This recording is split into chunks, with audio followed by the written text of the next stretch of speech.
Hi guys, Shaji Kailas. പുള്ളി ആരാന്നറിയാത്തവരോട് പറഞ്ഞുതരാം. പുള്ളി പണ്ടത്തെ കിടുക്കൻ കിടില മാസ് മസാല പടങ്ങൾ ചെയ്യുന്നൊരു ഡയറക്ടർ. ആൻഡ് വർഷങ്ങൾക്ക് ശേഷം പുള്ളി രാജുവേട്ടൻ്റെ കൂടെ കടുവ ചെയ്തു. ആൻഡ് അത് ഒരു മിക്സഡ് റിവ്യൂസ് ആണ്. ആ പടത്തിനെ കുറിച്ച് ഞാൻ സംസാരിക്കുന്നില്ല. ഈ പടം ജോജുവിൻ്റെ ഈ പടത്തിൻ്റെ ഒരു ഫസ്റ്റ് ഇംപ്രഷൻ രീതിയിൽ ഞാൻ ഇതിൻ്റെ ട്രെയിലർ ആദ്യം കണ്ടപ്പോൾ വിചാരിച്ചു, എന്ത് കൂറ ട്രെയിലറാണ് പടച്ചോനെ. Never judge a book by its cover എന്നാണ്. ഒരു സിനിമയുടെ ട്രെയിലർ കണ്ടിട്ട് അത് നല്ലതാണോ മോശമാണോ എന്ന് നമ്മൾ വിധിക്കാൻ പാടില്ലല്ലോ. ആൻഡ് ഞാൻ ഇതിൻ്റെ ട്രെയിലർ കണ്ടപ്പോൾ വിചാരിച്ചു ഇത് കയ്യിൽ നിന്ന് പോയ പടമാണ്. ബട്ട് സിനിമ തിയേറ്ററിൽ കയറിയപ്പോൾ ഞാൻ ഞെട്ടിപ്പോയി എന്ന് പറയുകയാണെങ്കിൽ ഞെട്ടിപ്പോയി. ഞാൻ വിചാരിച്ച പോലെ തന്നെ. ലുക്ക്, സിനിമയുടെ തുടക്കം തന്നെ ഒരു ബസ്സിനുള്ളിൽ ഒരു ഫൈറ്റ്, സംസാരോ ഡയലോഗോ ഒന്നുമില്ല, ഫൈറ്റ്. നമ്മൾ വിചാരിക്കുന്നത് എന്താ നടക്കുന്നത്, എന്തിനാ ഫൈറ്റ്? സിനിമ കാണുന്നത് നമ്മൾ വിചാരിക്കും, വൈ, എന്തിനാണ് ജോജുവിന് ഇത്ര പേര് തല്ലുന്നത്? ഒരു മാസ് ഫൈറ്റ്, സ്ഥിരം പുള്ളിയുടെ സിഗ്നേച്ചറായ അടിച്ചാൽ തെറിക്കുന്ന പരിപാടികൾ, ചില്ല് പൊട്ടിത്തെറിക്കൽ, അങ്ങനത്തെ പല പരിപാടികളും കഴിഞ്ഞ് പുള്ളി സ്ലോ മോഷനിൽ നടന്നു വരുന്നു. സിനിമേൻ്റെ title card, okay, mass title, അതായിരിക്കും അദ്ദേഹം ഉദ്ദേശിച്ചിട്ടുണ്ടാവുക. ബട്ട് അൺഫോർച്ചുനേറ്റ്ലി ഞാനിങ്ങനെ തല്ലുകൂടിനെ കാരണം പിന്നെ പറയും. നമുക്ക് ഏതായാലും സിനിമ കാണാൻ വന്നാണ്, കോൺസെൻട്രേറ്റ് ഓൺ ദ മൂവി. അടി കഴിഞ്ഞു, ടൈറ്റിൽ കഴിഞ്ഞു, പിന്നെ ഒരു പാട്ട്, നമ്മുടെ ഷാജി കൈലാസിൻ്റെ സിഗ്നേച്ചർ, ഒരു അമ്പലത്തിലെ ഒരു പാട്ട്. അമ്പലത്തിന് മുമ്പിൽ ഇപ്പോൾ കക്കുത്തിക്കാവിൽ എന്നുള്ള പറഞ്ഞ പാട്ടൊക്കെ പോലത്തെ രാജുവേട്ടൻ്റെ പണ്ടത്തെ പോക്കിരാജ പരിപാടിയിലൊക്കെ രീതിയിൽ പോലെ പാട്ട്, ഫൈറ്റ്, ടൈറ്റിൽ കാർഡ്, പാട്ട്. ഓക്കെ, കഥ എന്നിട്ടും തുടങ്ങുന്നില്ല. കഥേൻ്റെ ഹുക്ക്, സിനിമേൻ്റെ ഒരു ഹുക്ക് സ്റ്റാർട്ട് ചെയ്യുന്നില്ല. സ്ലോ, ലൈക്ക് ഫസ്റ്റിലൊരു ഫൈറ്റ്, പിന്നെ ഒരു ടൈറ്റിൽ കാർഡ്, പിന്നെ ഒരു ഡാൻസ്. പിന്നെ സിനിമേൻ്റെ അടുത്ത ഇംപ്രഷൻ എന്ന് പറയുന്ന രീതിയിൽ ജൂനിയർ ആർട്ടിസ്റ്റുകൾ ഡബിങ് കേൾക്കണം, ലിപ്സിങ് ഇവിടെയും, ഡയലോഗ് അപ്പുറത്തും. അതാണ് അവസ്ഥ. ഞാനിവിടെ കടന്നിട്ട് ഇതിലെ വില്ലന്മാരോട് സംസാരിക്കുമ്പോൾ അരമണിക്കൂർ കഴിഞ്ഞിട്ടാണ് ഡബ് ചെയ്യുന്നത്. ഞാൻ വെച്ചാൽ വല്ല ടെക്നിക്കൽ ഇഷ്യൂസ് ആയിരിക്കും. പക്ഷേ ഇതിലുള്ള എല്ലാ ജൂനിയർ ആർട്ടിസ്റ്റിനും ഡബിങ് വളരെ മോശമാണ്, വളരെ വളരെ മോശം. അത് കഴിഞ്ഞിട്ടൊരു ഫൈറ്റ്, ആലോചിക്കണം. ഫസ്റ്റ് ഒരു ഫൈറ്റ്, അതെന്തിനാണെന്നറിയില്ല. സെക്കൻഡ് ഒരു ടൈറ്റിൽ കാർഡ് കാണിക്കുന്നു, പിന്നെ ഒരു പാട്ട് വെക്കുന്നു, പിന്നെ ഒരു ഫൈറ്റ്. അതെന്തിനാന്ന് പറയുന്നില്ല. ഇവർ ഈ ഫൈറ്റും പാട്ടും മാത്രം വെച്ച് മാസ് കാണിച്ചിട്ട് നമ്മുടെ ആദ്യത്തെ ഇംപ്രഷൻ തന്നെ കൊണ്ടുപോയി കളയും. ആൻഡ് സ്ഥിരം ക്ലീഷേ സ്റ്റോറി. ഈ പടം എങ്ങോട്ടാ പോണേന്ന് നമുക്ക് ആദ്യത്തെ അരമണിക്കൂർ നമുക്ക് മനസ്സിലാവും. ഒന്നും പുതിയതായിട്ടില്ല. ഇതിലെ റൈറ്ററൊക്കെ 2010 ഷാജി കൈലാസ് എടുത്ത പടം ഇതിനെക്കാട്ടും ബെറ്ററാണ്. കടുവ ഇതിനെക്കാട്ടും 10 ഇരട്ടി ബെറ്ററാണ്.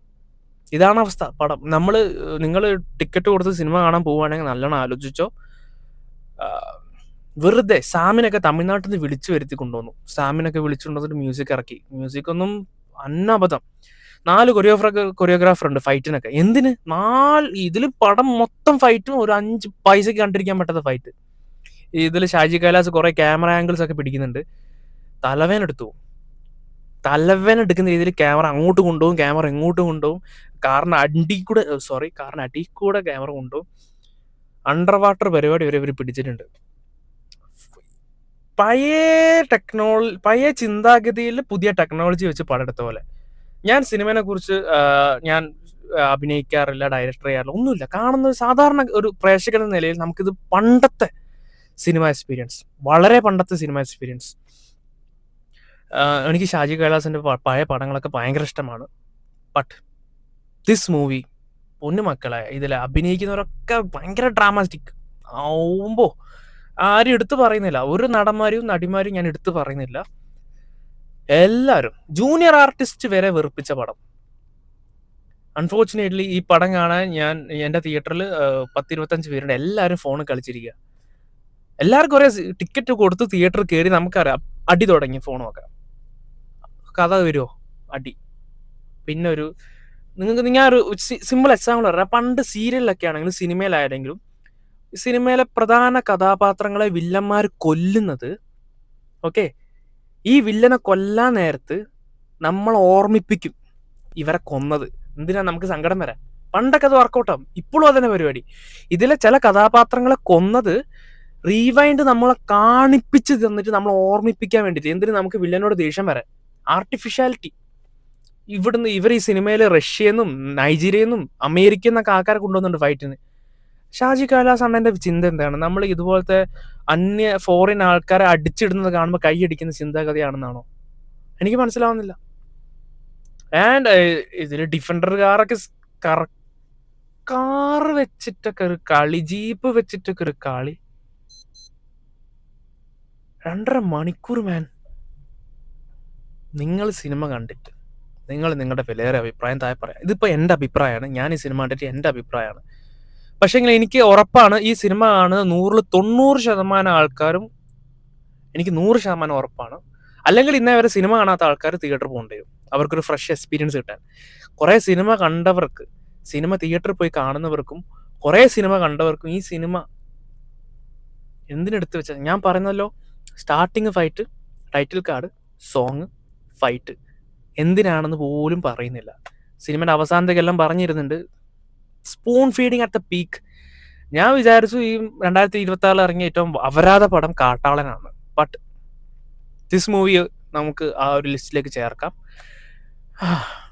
എനിക്കറിയാം ഈ വീഡിയോ കുറച്ച് ലെങ്ത് കൂടുതലാണെന്ന്, ബട്ട് ഈ സിനിമയെക്കുറിച്ച് എനിക്ക് പറയാതിരിക്കാൻ വയ്യ. നിങ്ങൾ ടിക്കറ്റ് കൊടുത്ത് സിനിമ കാണാൻ പോകുന്നേക്കാൾ മുമ്പ് നിങ്ങൾ ആലോചിക്കുക, നിങ്ങൾക്കൊരു അടിപ്പടം കാണുന്നുണ്ടെങ്കിൽ പോലും ഈ പടത്തിന് കയറിയിട്ട് കാര്യമില്ല. അടിക്കുക, തെറിക്കുക, ചില്ല് പൊട്ടുക, അടിക്കുക, തെറിക്കുക. ആൻഡ് സ്ലോ മോഷൻ സീൻസ് ഒക്കെ ഉണ്ട്, മ്യൂസിക് എല്ലാം വെച്ചിട്ട്. ഇതിൽ വേറൊരു കോമഡി എന്താ വെച്ചാൽ, പഴയ പരിപാടി. ഒരു സ്ഥലത്ത് അടി നടന്നു, അവിടെ പോലീസ് വരുന്നു, ചോദ്യം ചെയ്യുന്നതിനിടയിൽ ഒരു മണ്ഡലം MLA പിടിച്ച്, ആരാ എന്താണെന്നൊന്നുമില്ല, ചോദിക്കുന്നൊന്നുമില്ല, നീ ആരടാ, ഞാൻ MLA, പിടിച്ച് വണ്ടി കയറ്റി അറസ്റ്റ് ചെയ്യുന്നു, നീയാണ് കൊലയാളി, നീയാണ് അടിച്ചു കൂട്ടിയത്. അത് തന്നെ പഴയ പരിപാടി. നിയമം കയ്യിലെടുക്കുന്നോടാന്ന് ചോദിച്ചിട്ട് പിടിച്ച് അറസ്റ്റ് ചെയ്യില്ലേ, പണ്ട് ചേരാൻ്റെ ഒരു പടല്ലേ, കയ്യിലെന്താ നിയമപുസ്തകം, നിയമം കയ്യിലെടുക്കുന്നോടാന്ന് പറഞ്ഞാൽ പിടിച്ച് ആത്ത് കയറ്റുന്ന പഴയ പരിപാടി. ഒരു മാസ് മസാല പടം കണ്ട് നിങ്ങൾ ചിരിക്കണമെങ്കിൽ ഈ പടം പോയി കണ്ടോ. ഇതിൽ കുറെ മാസാക്കിയിട്ട് ഇവർ എടുത്തു വെച്ച സാധനങ്ങൾ നിങ്ങളെ ചിരിപ്പിക്കും. Mark my words. ധൈര്യമായിട്ട് നിങ്ങൾ ഫാമിലി, ഫ്രണ്ട്സ് ആയിട്ട് പോയി കാണാം, ചിരിക്കാം, അടിച്ചു പൊളിച്ച് ചില്ല് ചെയ്ത് എൻജോയ് ചെയ്ത് വരാം. ആൻഡ് എൻ്റെ വീഡിയോ ഇവർ ബ്ലോക്ക് ചെയ്യുകയോ ഡിലീറ്റ് ചെയ്യുകയോ ചെയ്യുകയാണെങ്കിൽ എനിക്ക് പറയാനുള്ളത് ഷാജി കൈലാസൻ സാറിനോടാണ്. പുള്ളി കാണുകയാണെങ്കിൽ, നിങ്ങൾ മരണമാസ ഡയറക്ടർ ആയിരുന്നു, കാലത്തിനൊപ്പം പോയാൽ ഇപ്പോഴത്തെ പിള്ളേരെ ടെക്നോളജി പടങ്ങളൊക്കെ ഒന്ന് മനസ്സിലാക്കി വെച്ചിട്ട് പഴയ ക്ലീശ പരിപാടിയൊക്കെ ഒന്ന് മാറ്റി വെച്ച് നല്ലൊരു റൈറ്ററിനെ വെച്ച് സിനിമ ചെയ്യുക. ഈ സിനിമ കഥ എന്തൊരു ക്രിഞ്ച് പഴയ കഥയാണെന്നറിയോ. സിനിമേൻ്റെ പേര് വരവ്. ആൻഡ് അതിൻ്റെ സബ് ടൈറ്റിൽ എന്താ അറിയോ, സർവൈവൽ ഫോർ ഗെയിം. തിയേറ്ററിൽ നിന്ന് നമ്മൾ സർവൈവ് ചെയ്യണം, അതാണ് അവസ്ഥ.